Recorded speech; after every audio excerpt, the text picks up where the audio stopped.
Hello and welcome to yet another episode of Leadership Satsang. I'm your leadership coach, Yukti Kapoor Mehdirata. Thank you so much for joining me live. I'm glad that we're here on time, everything's worked well, and we've gone beyond the tech glitches. But in the process, let me confess that I learned how to create audio events. So if you've been following, in one of the episodes, we had to kind of go audio because nothing can stop me from reaching out to you and share what I need to share so that I can help you to become better leaders. And it's really very, very humbling for me to see leaders like you coming in every single week to add more value to your ability to lead. And that is what inspires me to keep going one episode after another. So thank you so much for giving me this inspiration to keep adding more and more value to you all through these insights. Today is a guest week. We have a guest with us, a very, very special person, somebody who's dedicated his life towards developing people's career. We're going to bring him in a bit, but before we go ahead, we will do what we always do, and that is to bring ourselves into this moment completely. Let's take a moment to chant and be here completely so that we are in this moment and can take away as much as the moment has to offer. So may I request you to please close your eyes and keep your spine straight and shoulders relaxed.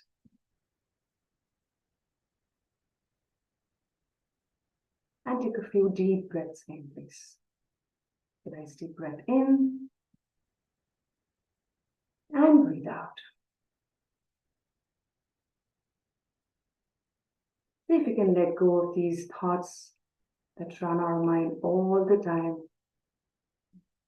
There's so much that's always happening around us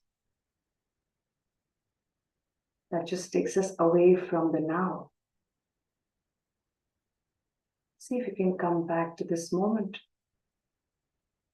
with your breath. See if you can connect with this breath. This one here in this moment. Take a nice deep breath in once again. And breathe out. And with the next breath, we'll start chanting Om 5 times together. I request you to please chant with me. And see if you can bring in the chant from your abdomen and not just your vocal cords, but from the abdomen, from within, so you can feel those vibrations. Let's try doing that very gently. Another deep breath in.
Feel those vibrations for a bit.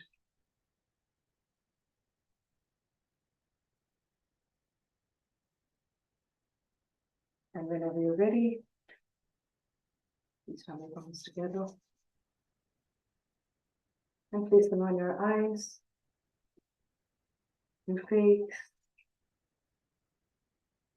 and your entire body so you can spread this energy around. Now that you're here, tell me, where are you joining me from today? Which part of the world are you in right now? So that I can welcome you to the session. Very warm welcome, Thiru, seeing you after a long time. Oishi, so good to have you here. Tell me, how do you feel in this moment after this chant? Because that's all it takes. Just a few minutes for you to connect with your core. And the more you practice this, the easier it gets for you to connect with yourself. And within that connection lies all the answers to the many questions that you have, the questions that we go out to the world with, the questions for which we need a preacher or some guru to tell us. Trust me, there is no bigger guru than you yourself. You have it all here in your heart, in your spirit, in your soul. We just need to find a way to connect with that spirit, with that powerhouse that lies within you. And this is no talk, it's true. I'm so glad that now neuroscientists have really put together a lot of data to satisfy our intellect, right? This intellect that makes us a non-believer sometimes. I'm glad that now we have enough information even for the intellect to be satisfied and know how powerful we all are if we know how to connect with that power. That's what spirituality does for us. It helps us to connect with that power that lies within us. And it takes simple practices like chanting or sitting in silence or meditation. And I'm sure you're following some of these practices, especially leaders like you who join me for these satsang sessions. I have no doubt that you're bringing these practices in. My only request is to do it consistently so that you can get a lot more from it. Tell me, which practice do you follow? What's your spiritual practice? What helps you to connect with yourself? Because what we are going to talk about today has a lot to do with that connection. We're going to talk about our core values, something that we've been listening to in many presentations, right? All corporates make this deck of their vision, mission, and the values. Every website is given a mandate that you must include your vision, your mission, and the core values of the organization. But how many of us really understand what that means? What are values? What are core values?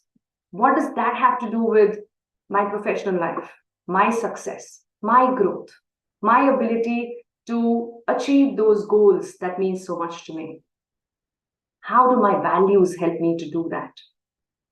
And that's a learning in store for you today. So to join me in this discussion, let me welcome our guest, Priyank Ahuja. Priyank, let's have you up on the screen, please. Hi, Priyank. Good evening. Good evening, Yukti. I hope you are doing well. Very well, and now even better to see you here with me sharing the screen. So thank you so much for making time to join me here for Leadership Satsang. You come with an extensive experience of 16 years, and I think what really builds this connection between us is the passion we share for adding value and sharing our knowledge, and at the same time adding more and more to our learning and our knowledge. I know you're a lifelong learner. You are a pen and notebook person. You write stuff, you learn. I do exactly that. And I think there is no end to learning, especially when you're led with the purpose to help others to learn how to live a better life. So let's hear a bit about you and your passion and what drives you to do what you do, Priyank. Sure. So, as you rightly mentioned, I have close to 16 years of work experience right now and work with multiple corporates, big brands like Nokia, ZTE, Vodafone, TCS, and right now working with Accenture. Also did multiple internships with Bharti Airtel Limited as well as Siemens, and also did my MBA from ISB Hyderabad. So my entire corporate journey is working with the big brands only as of now. No, not work with startup so far. Now, coming to my passion. So my passion is writing. That's why I'm consistent on the LinkedIn, and also right now recently started on Instagram also. My motivation is to help others, especially the mid-management professionals and the freshers who are actually looking to transition their career from X role to Y role, or they are feeling confused in about their career, what they do, what kind of skills they should develop, and how they can reach towards the destination. So that's why it motivates me to write the content, because it actually creates the impact at the ground level. Absolutely. I couldn't have agreed more. And I think with all the brands that you have worked, now you've become a brand yourself. And every brand has some associated values attached to it. And that's Yeah. why I thought that I should have you as my guest. And just so you know and get some context of it as well, Priyank, this particular episode, which is the third episode of every month, is dedicated to a community of conscious leaders that I nurture on WhatsApp. We call it as mindful masterminds. And this community is a community of hungry leaders who are hungry to learn, but learn consciously, not just through reflections, but also through skills and techniques that I teach them every month. So every month we have a new leadership skill that we master. And this month, we are talking about core values. So we've learned a lot about how to identify core values. Today, I want to emphasize on the importance of it for my mindful masterminds. So thanks once again for joining in, and let's go right into the discussion. Priyank, you mentioned that you've worked with so many organizations. I'm sure with each one of these organizations, you have either prepared or presented a deck that talks about the vision and values of the company. Is that right? Yeah. Right. And unfortunately, in my experience, and correct me if I'm wrong, or if you have any other experience or a different experience, I see those values being restricted to either meeting room names or posters, or sometimes just in the website. Is that right? Is that your experience as well? Absolutely. In fact, majority of the companies actually do that. Right. Whereas the whole idea of doing this mammoth exercise is a lot more meaningful than it gets credit for, because we don't understand the value of values. And hence I thought it's such an important topic that it should take us at least a month to dive into it and understand what is values, and then understand what your values are. So there's a lot of discussion around values, beliefs, ethics, and all of that overlaps with each other. But to give a little, basic understanding for our audience here, values are usually the standards that we maintain in our life. The standards in terms of what we consider as our right and wrong. Our values help us decide the right and wrong. It sets the principles. Whereas beliefs are our convictions, our assumptions. Right? Now, the values that we hold are multiple, and they come from the experiences of our life, they come from our education, they come from the environment within which we are brought up. Right? So very silently, it seeps into our brain, our mind, our ability to function, think. All of that gets influenced by the values that gets created early on in our life. The beliefs are what we keep picking throughout, which is basis the assumptions we have. The lens through which we see the world is the belief, right? The set of beliefs that you have, like what you consider as your right.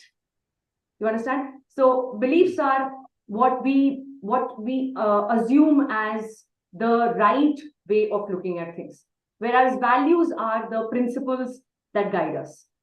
And that is the slight difference between the two, though I think there is a lot more we need to understand about each one of those two. What's your view on what distinguishes values from beliefs? Sure. So first, let me elaborate in simple terms, those who are actually not familiar with what are core values. So core values are basically a small set of essential, enduring principles that define your own culture and set your identity. These are basically your guiding principles that define your own culture, demonstrate who you are, what you do as a company, and how you set a bar or a standard as an organization in order to operate in the market. Basically, these are your company's heart. And most important is it should be implemented at all the levels. It's not like that when you are actually writing the core values as a poster or in the breakout area or cafeteria or in the meeting room or in the ballroom. It's not like that. You have to implement at the ground level also. That's how your relationship actually strengthen over the period of time, and everyone feel respect while working in the organization. Now coming to the belief is actually the experience or thought process which you develop over the period of time, that actually you can say visualize by the employees. Now, when employees actually apply for any organization, the recruiter actually conduct the culture fit interview, which actually understand the right fitment of the employee with respect to the organization core values. If they match with each other, then definitely they will get hired. But if they are not matching with each other, then definitely you are not the right fit for that particular role. That doesn't mean that you are not a good employee. You are a non-talented person.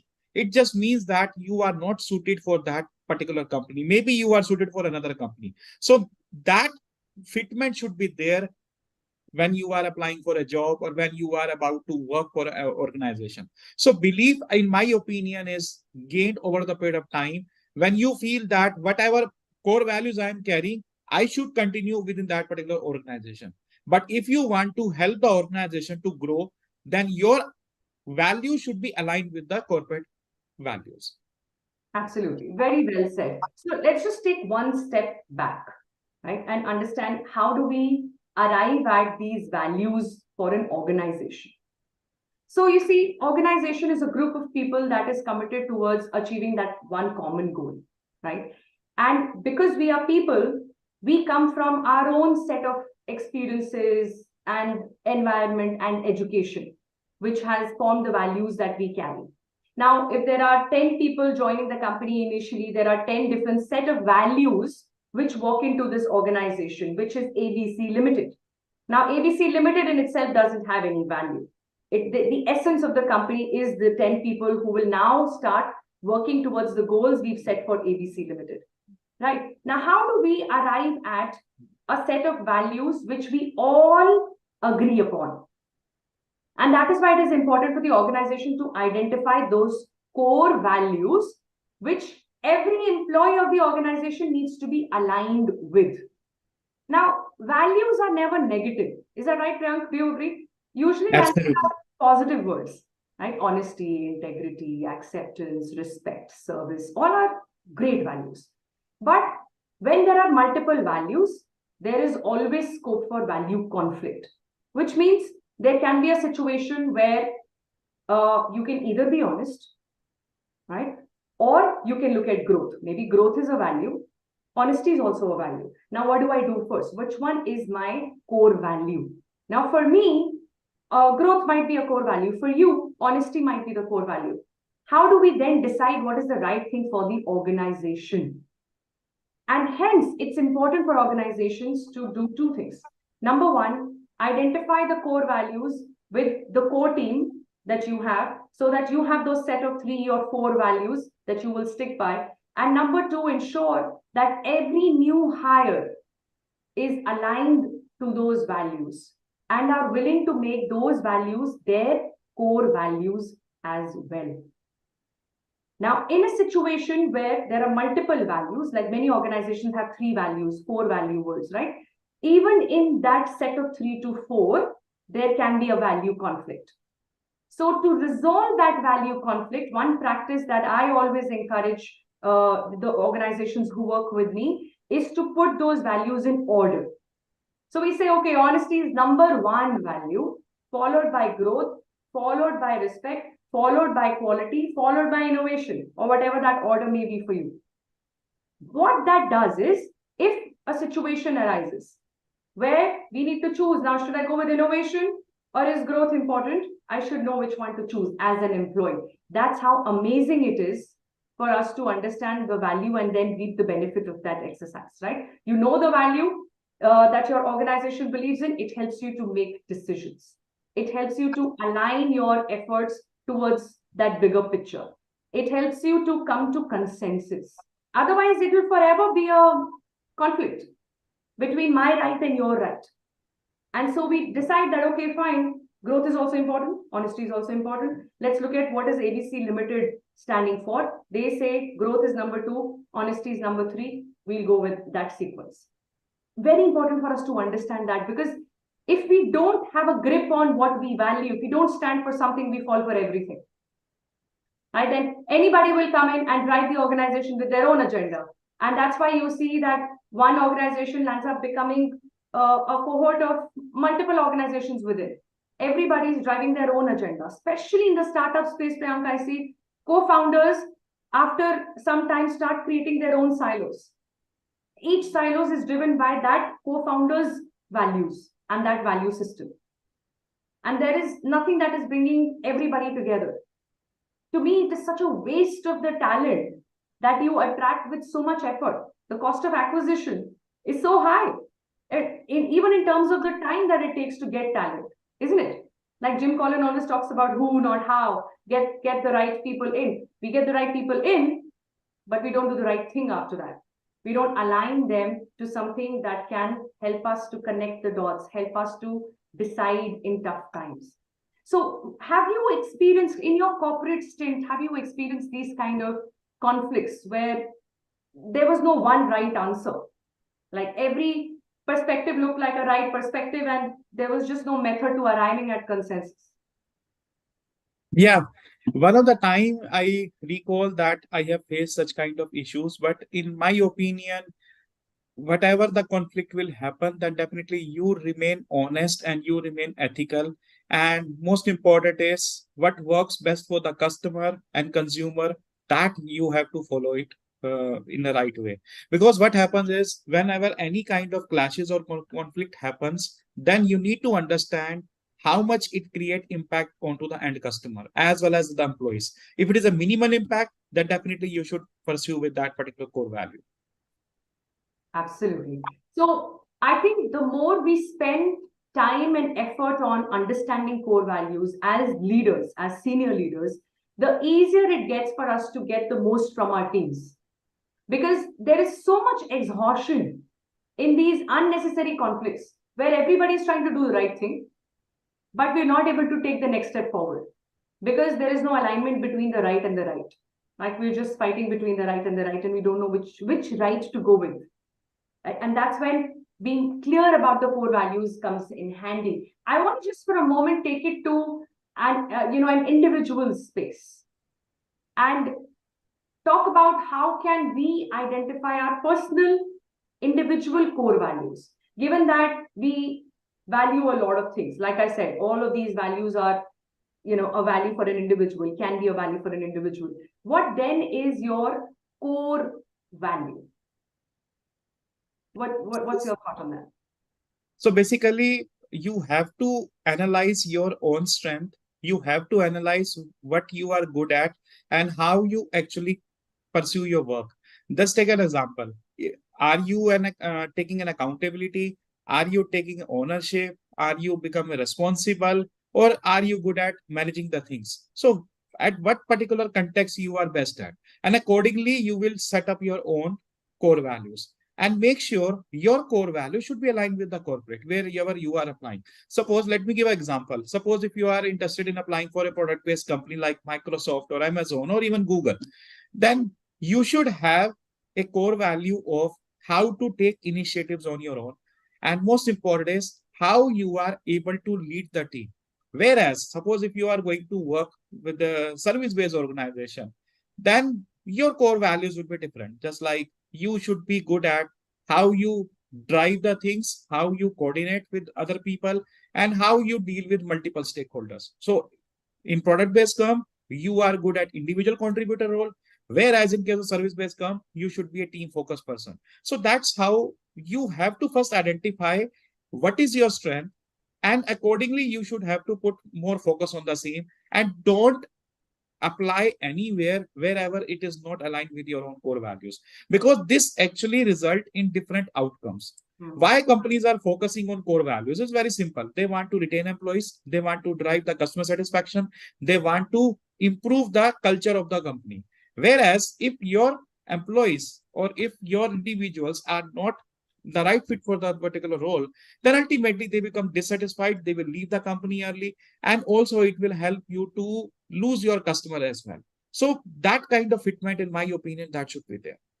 Absolutely. I think now it has even come to the point of recruitment for people, for the organizations to understand the fitment of an employee basis the values that the company believes in or stands by and the value that that individual comes in with, right? And that is what helps us to set a certain culture in the organization. So culture is not something that is tangible. You can't see it, right? You can't see it. But it is created by you and me, created by people who are Absolutely. part of that environment. Now, how is that created? Is through the behavior and actions which are led by the core values. Like what gets pointed out? How do we, for what reason do we get pulled up? What makes us stand out? And what are we being appreciated for? See, the behaviors that the leadership team demonstrates is an indicator of the values that we stand by. Whether it is the same as what's on the meeting room or the walls or the posters or not, is visible in the actions that we see our leaders take. What are they appreciating? What are they recognizing? What is getting punished? For what reason can people be asked to leave? I know of organizations where people have been asked to leave if there was any breach of their value system. And that is the extent to which organizations are willing to go today to ensure that they're able to protect that work culture which they create with so much effort and takes so much time. It's not something that you can do the moment you're clear as a CEO what the culture should be. It takes time to trickle down and for everybody to align their efforts towards it. So, since you give so much advice and guidance to people about career, whether it is shifting career later in life or even starting their career from the first job, how do you prepare them to share their values when they go for interview? Great question. Thank you so much for asking. First of all, they have to analyze which industry they are going to work. Then they have to analyze which particular organization they are going to look for their job. And finally, what role they are actually looking for. So first is industry, then company, and then role. According to that, they have to first analyze what type of position you want to handle, whether it's an entry level, it's a mid-management level, or a senior leadership level. Accordingly, you have to demonstrate your values when you are appearing in the interview. Because whosoever is actually taking your interview, they are not freshers, they are experienced person. On daily basis, they are conducting 10 to 15 rounds of interviews. And if they are serious enough, definitely they will select the best of the best candidate that will help the organization to uplift their next part. So most important is identify the position. Now, suppose if you are applying for a fresher or entry level role, so your core value should be how you take up the individual contributor role. That ownership and accountability should be at the topmost priority. Suppose if you are applying for a mid management role, then team management skill set should be there. And how you actually demonstrate in your conversation, in your resume, as well as in your examples which you are giving during the interview, that should be at the topmost priority. Suppose if you are applying for leadership role, then your core value should be different. It should be talk about thinking big. It should be talk about how you earn the trust of different stakeholders. It should be all about how to innovate and how to learn and become curious at all the time. It's all about your customer obsession. That kind of fitment should be there, and you have to demonstrate with the help of the real life examples which you have conducted in your previous organizations. So that's the things you need to consider in mind, because these values are continuously tracked the way you are giving the answers during the interviews. Very well said, Priyank. I think you've just given a cheat sheet on what kind of values should we bring out. And it's not as if it's a wrong presentation of your values. It's about being tactful and mindfully choosing the right values to share. Like I said, I mean, there are always multiple values we all stand by. Which one should be put out on the table when we are being interviewed, when we need to be, selected, when we want that job? Takes a little bit of preparation, a little bit of understanding, which is what you're establishing by talking about the industry, the company, and then the role that you're going in for, even the seniority level. And according to that level, what skills are needed and what value can help us to perform that skill better is what you've indicated very beautifully. So what's your view on that part of the homework where you go through the website and where you see the vision and the value words? And I've seen that people in interview deliberately just keep bringing out those 4 words they've seen in ABC Limited website, and they say that this is my value as well. Do you think that's a good approach, or should we be honest about what we stand for? See, there is no harm if you go to the website understand the blogs, articles, or web, you can say journals, that what companies are actually doing. It's very important to understand about the company's core values. Now, don't give any kind of copy paste answer when you are appearing in the interviews, because this will not give any kind of benefit. Because recruiters are very smart, they can check easily. So, what you have to do, look at the core values of the organization and understand how much core values you already develop over the period of time, and come up with the real life examples that actually looks very real, and most important, authentic and unbiased. Then only it will help you. Let's take example. Suppose if you are applying for Microsoft, then there the customer obsession nature should be there. Means how you put your customer first whenever you are dealing with multiple stakeholders. So that you have to bring multiple examples where you have to demonstrate these kind of skill set in the past, so that recruiter get the confidence to hire the right talent for this particular role. So it's not about just reading those particular keywords in your website or the posters. It's all about you have to demonstrate and justify how these core values you have acquired over the period of time, or you are already building up over the period of time. That is actually very important. Absolutely. I think. Let me give another example. Let me give another example. Suppose if you are applying for a corporate trainer role, let's take example. Now, if you are an SME, you are subject matter expert, you have gained a considerable amount of experience. There is no doubt you already handling a senior position. Definitely, it will be value added advantage. But if you don't know how to communicate with multiple stakeholders in the same room, how you can handle their queries, how you actually you can say listening to their queries, then definitely you are not able to well versed with that particular role. So your value should be clearly visible, and you have to demonstrate while applying for the role. Absolutely. Well said, Priyank. Thank you so much. And I have, of course, a few more questions I could bounce off, but in the interest of time, let me just make one closing remark, and I'll invite you to share yours as well. I think to be honest is the only way to be. To be authentic is the only way to be. There is no other way to crack any interview or build any connection with anybody else if you can't be yourself. So my urge and humble request to everybody who's joined us here and who will listen to this conversation later on is to really spend time with yourself and understand your core value, that one value which is non-negotiable for you. And how do you know it is non-negotiable? Is when you overlook that value and achieve success, but you're not feeling successful. You've earned money by ignoring that value, and you're not able to enjoy the money you've earned. Nothing is feeling right.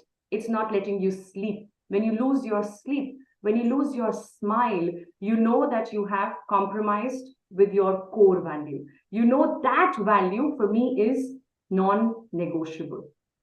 And there is no amount of fame or money or anything good that can come your way which you will enjoy if you are not clear about what do I stand for, what is that one core value which helps me to sleep well at night, what is that one core value that I cannot compromise with no matter what I lose in return, because that is what helps you to get the most from all the effort that we make in life. And we make crazy effort, Priyank, right? We work hard, we keep learning, we keep growing. All of this is towards achieving something. But imagine getting there and not being yourself and not enjoying that, because on the way you've compromised with what matters the most to you, and that is your value, what you stand for. That's what makes our character.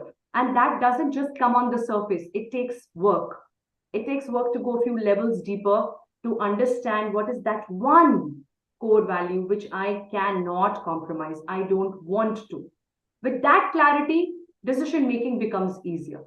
With that clarity, it becomes easy to know what to say yes to, what to say no to, what I will do, what I will not do. You see, no amount of convincing can take you the other way. And hence, it's very, very important. And I will probably leave that to you as a homework, because I love giving homework. Okay, so that's your homework if you want to really sit in this week and identify your core value, because that will be the best work you would have done for yourself in all these years. So closing remarks from you, Priyank, and thank you once again for joining in. Let's get your closing remarks on this discussion. Thank you so much, Yukti, for inviting me. So my message is to the audience who are listening since last close to 35 minutes now is that be authentic, be genuine, and demonstrate who you are, and don't bluff yourself, don't change, and don't adapt if you are not the true person, because this will not only help you but also don't help the organization with whom you are going to work. You have to adapt, you have to become agile, and most important, you have to take up the responsibilities when you are going to handle the new role. So with that note, wishing you good luck. Thank you so much. Thanks once again, Priyank. And thank you everyone who's joined me live today. If you're not a mindful mastermind, then you should be, because that's a community very close to my heart. And we do some conscious, consistent learning in that community. So the link is there in the event description. Please consider being a mindful mastermind so that learning becomes a habit for you. I will see you again next week, which will be an open house where I will welcome all your questions from the live audience. Looking forward to that. Thank you so much for accepting and embracing this space that offers insights on leadership and spirituality. Thank you for joining Leadership Satsang. God bless you all.